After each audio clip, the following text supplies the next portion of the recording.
রক্তের cancer CML. Chronic মাইলেট leukaemia বা CML হলো রক্তের এক ধরনের ক্যান্সার। এটি দীর্ঘমেয়াদী ও ধীরগতির রোগ। এটি সহজে নিয়ন্ত্রণযোগ্য, ক্ষেত্র বিশেষ নিরাময়যোগ্য।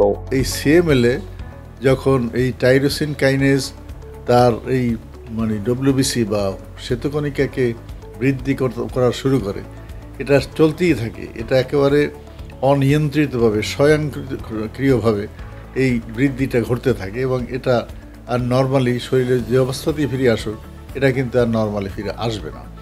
তো তখন এটা লিউকেমিয়াতে পরিণত হয় বা ব্লাড ক্যান্সারে পরিণত হয়। সিএমএল এর প্রধান কারণ হলো একটি জিনগত পরিবর্তন, যার নাম ফিলাডেলফিয়া ক্রোমোজোম। এটি মাইলোপ্লাস্টিক রোগ সৃষ্টি করে। যখন রোগটা অ্যাডভান্স হয়ে যায় তখন তার ভিতরে কিছু সিমটম দেখা যায়, যেমন তার জ্বর লাগে, তার এনার্জি পায় না সে কোনো কিছুতে, কেমন কনসেন্ট্রেশন হারিয়ে ফেলে। তারপরে তার দুর্বলতাটা বেশ আস্তে আস্তে মারাত্মক হয়, তার ক্ষুধামন্দাটা মারাত্মক হয়।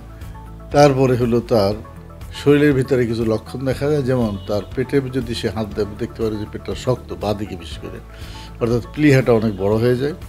এবং আরও যদি কমপ্লিকেশন হয় তাহলে তার রক্ত শূন্যতা হয় এবং তার দেখা গেল যে শরীর হালকা হালকা জ্বর থাকে এবং তার শরীরে চুলকানি, এরকম বিভিন্ন ধরনের কমপ্লিকেশন তার দেখা দেয়।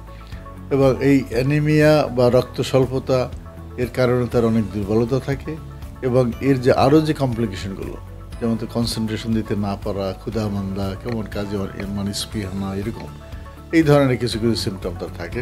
সিএমএল একটি চ্যালেঞ্জ, কিন্তু সঠিক চিকিৎসা ও সমর্থনের মাধ্যমে এই যাত্রা সহজ করা যায়। সিএমএল রোগীরা নিয়মিত চিকিৎসকের তত্ত্বাবধানে থাকলে এবং নিয়ম মেনে ওষুধ সেবন করলে স্বাভাবিক জীবনযাপন করতে পারেন। যেটার নাম দেওয়া হয়েছিল গ্লিবেক।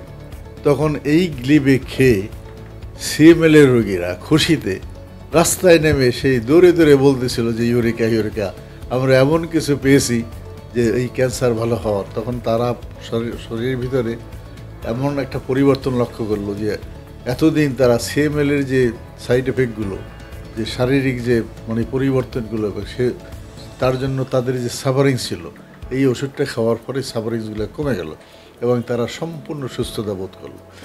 দেশে রক্তে ক্যান্সার রোগীদের মধ্যে 5 থেকে 10% সিএমএল রোগী। 40 ঊর্ধ্ব মানুষের রোগটি হওয়ার প্রবণতা বেশি।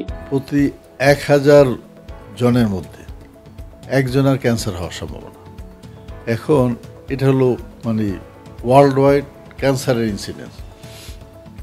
এর ভিতরে আমরা কিছু ব্লাড ক্যান্সার 6% মতো, সকল ক্যান্সারের 6% হলো ব্লাড ক্যান্সার। এই ধরনের ক্যান্সারের অন্যতম কারণ তেজস্ক্রিয়তা, কারণ তেজস্ক্রিয় সংশ্লিষ্ট কাজে পুরুষের অংশগ্রহণে বেশি। সিএমএল একটি গুরুতর রোগ, তবে আধুনিক চিকিৎসা এবং গবেষণার মাধ্যমে এর চিকিৎসা এখন অনেক কার্যকর। রোগীরা যদি নিয়মিত চিকিৎসা গ্রহণ করে এবং স্বাস্থ্যসম্মত জীবনযাপন করেন, তবে তারা দীর্ঘ ও স্বাস্থ্যময় জীবনযাপন করতে সক্ষম।